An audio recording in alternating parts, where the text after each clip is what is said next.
AI 교육 전문 에듀비입니다. 안녕하세요. 에듀비 에듀 프롬프트 엔지니어 마스터 성진입니다. 자, 이제 학기 초가 되었으니까 동아리를 선택해야 됩니다. 그 동아리를 선택할 때 전공 학과에 관련된 동아리, 어떤 동아리를 선택하면 좋고, 그 부분부터 보고서를 주제를 가지고 초안을 잡아가는 모습까지 한 번에 좀 보여드리도록 할게요.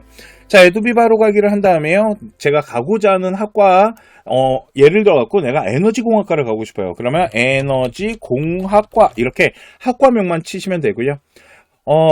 우측 상단에 프롬프트 엔지니어링에 가게 되면요, 요 옆에 교육연구라고 있습니다. 교육연구를 클릭하게 되면 연구 로드맵을 짜는 부분이 있지만, 아래쪽에 보면은 이렇게 제 머리 위에 지금 학과별 동아리 추천 보이십니까? 이거를 클릭하고요, 그냥 기다리시면 동아리에 대한 추천을 해주는데요. 보시면은 동아리 추천이 잘 보면 1순위 추천이 있고 2순위 추천이 있고요. 또 하나는 이 동아리 안에서 어떤 연구를 하면 좋은지에 대한 주제에 대한 목차에 대한 프롬프트를 지금 제공을 해주고 있습니다.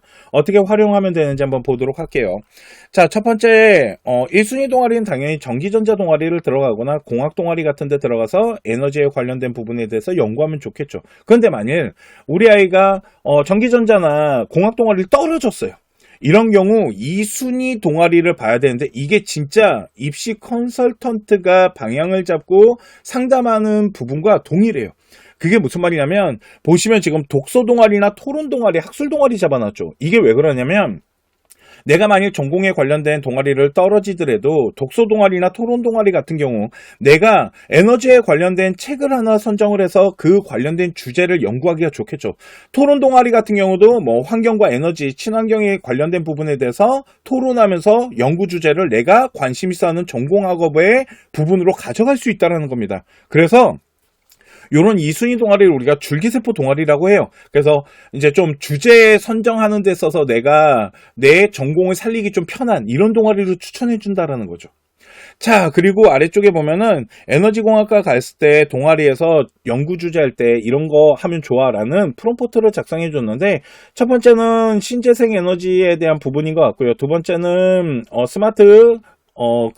스마트 그리드 기술 연구에 대한 부분인 것 같고요. 그리고 마지막에 ESS 발전에 대한 응용, 그러니까 에너지 저장 장치에 대한 부분인데, 그러면 요 에너지 저장 기술 있잖아요. 요 부분을 가지고 이론적인 보고서를 한번 만들어 보고자 합니다. 그랬을 때는 여기 연구 보고서 프롬프트라고 되어 있죠. 그래서 여기 제목부터 아래쪽에 결론까지, 요게 이제 하나의 목차잖아요. 목차가 프롬프트 역할을 해주는 거고요. 이 목차를 복사한 다음에 아래쪽에다가 붙여넣기를 하겠습니다. 그러면 이렇게 프롬프트에 목차가 들어갔어요. 그 다음에 프롬프트 엔지니어링에 보면은요, 요번엔 여기 보시면 동아리 추천 보고서 초안이라는 게 있습니다. 동아리 추천 보고서 초안, 한번 메모를 읽어볼게요. 동아리 추천 보고서 초안 프롬프트 엔지니어링은 동아리 추천 정보 결과에, 여기 이제 동아리 추천한 결과에 목차에 대한 보고서 목차를 제공하고 있으며, 그 목차 전체를 복사해서 프롬프트 창에다가 붙이기 한 후 동아리 추천 보고서 프롬프트를 이용하시면은 보고서 초안을 잡아준다라고 써져 있는 것 같아요. 한번 기다려 보도록 하겠습니다. 자, 그러면 연구보고서에 지금 에너지 저장 기술에 대한 발전에 대한 응용해갖고 서론과 그리고 본론과 결론에 대한 부분을 저 목차 라인에 있는 주제에 대한 부분을 가지고 지금부터 정보를 제공해주면서 보고서를 작성해서 이렇게 제출할 수 있게끔 초안을 작성해 줍니다. 그대로 베낀다라기보다는 한번 읽어보면서 필요한 부분에 대해서 멀티턴을 한다거나 조금 수정을 하면서 나의 지식에 대한 방향성을 좀 공부하는 방법이 좋겠죠. 그래서 동아리 같은 경우는 솔직히 평가 요소가 그렇게 높은 활동이 아니다 보니까 이렇게 어떤 지식적인 초안이나 이런 부분들에 대한 정보를 제공받고 그걸 토대로 연구를 해나간다라면 효율성을 극대화시킬 수 있다라고 보시면 될 것 같습니다. 지금 이렇게 얘기하는 동안에 벌써 보고서 초안이 다 잡혔잖아요. 그래서 이 보고서를 가지고 한번 읽어보시면서 지식에 대한 발전성을 한번 만들어 보시기 바랍니다.